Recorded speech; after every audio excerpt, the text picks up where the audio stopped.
Hello bachcho, let's read out the question first. In Young's double slit experiment, the distance between the two sources is 0.1 mm. The distance from off screen from the sources is 20 centimeter. Wavelength of light used is 5460 angstrom. The angular position of the first dark fringe is. So यहाँ पर Young's double slit experiment की बात हो रही है. So let's suppose कि इस तरीके से दो स्लिट्स है. स्लिट के बिटवीन का डिस्टेंस हम डिनोट करते हैं स्मॉल डी से एंड स्लिट टू स्क्रीन तक का डिस्टेंस हम लेते हैं कैपिटल डी के बराबर. अब यहाँ से एक लाइट जाती है, दूसरे सोर्स से लाइट जाती है और इस स्क्रीन पर इंटरफ्रेंस पैटर्न बनाती है, उसको हम मानते हैं पी के बराबर. और यहाँ पर होता है हमारा सेंट्रल ब्राइट फ्रिंज या फिर हम कहते हैं सेंट्रल मैक्सिमा. ठीक है, इतना क्लियर हो गया.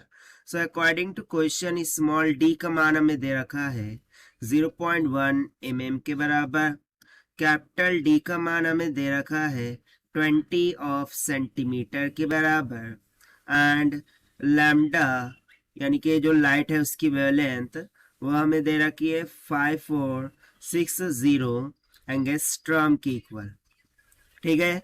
सो हमें angular position of the first dark fringe बनानी है. यानी कि यदि मैं कंसीडर करूं कि पी पॉइंट पर क्या बन रही है, फर्स्ट डार्क फ्रिंज बन रही है.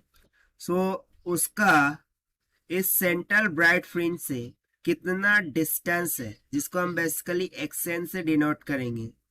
सो उसे हमें यहाँ पर कैलकुलेट करना है. तो चलिए स्टार्ट करते हैं सोल्यूशन से. But before of its let's talk about the key concept which we are going to use here for this question. So xn का एक फॉर्मूला होता है और जैसा कि ये डार्क फ्रिंज के लिए, so डार्क फ्रिंज के लिए फॉर्मूला हो जाएंगे xn is equal to 2n minus का 1 into capital D lambda divided by 2 into small d के. तो इसी कंसेप्चुअल फॉर्मूले का हमें यहाँ पर यूज करना है ना. अकॉर्डिंग टू क्वेश्चन n का वैल्यू क्या होगा 1, क्योंकि यहाँ पर फर्स्ट डार्क फ्रिंज बन रही है. राइट. सो ये हो जाएगा x of 1 is equal to 2 into 1 minus 1 capital D into lambda divided by 2 into small d. So this will be equal 2 minus 1 हो जाएगा कितना 1. सो ये सिंपली कितना हो गया capital D into lambda divided bye 2d के इक्वल. अब हम क्या करते हैं, वैल्यू सब्स्टिट्यूट करते हैं. यहाँ से x of 1 will be equals to capital D हमें दे रखा है 20 सेंटीमीटर, मीटर में कर लेंगे by multiplying it with 10⁻², multiply by lambda हो जाएगा 5460 एंगस्ट्रॉम. सो उसका मीनिंग होता है 10⁻10 metre divided by 2 into small d. उसका मान दे रखा है 0.1 मिलीमीटर. सो मिली को हम 10⁻³ लिख देंगे.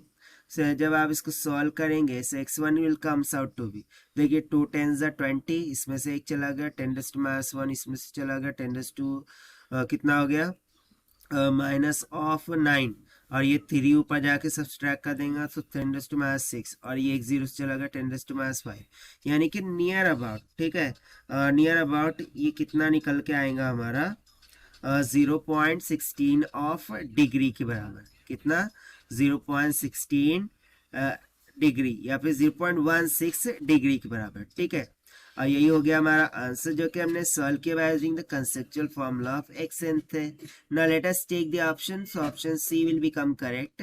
सो this is the required solution. I hope you understood well. Best of luck. Thank you.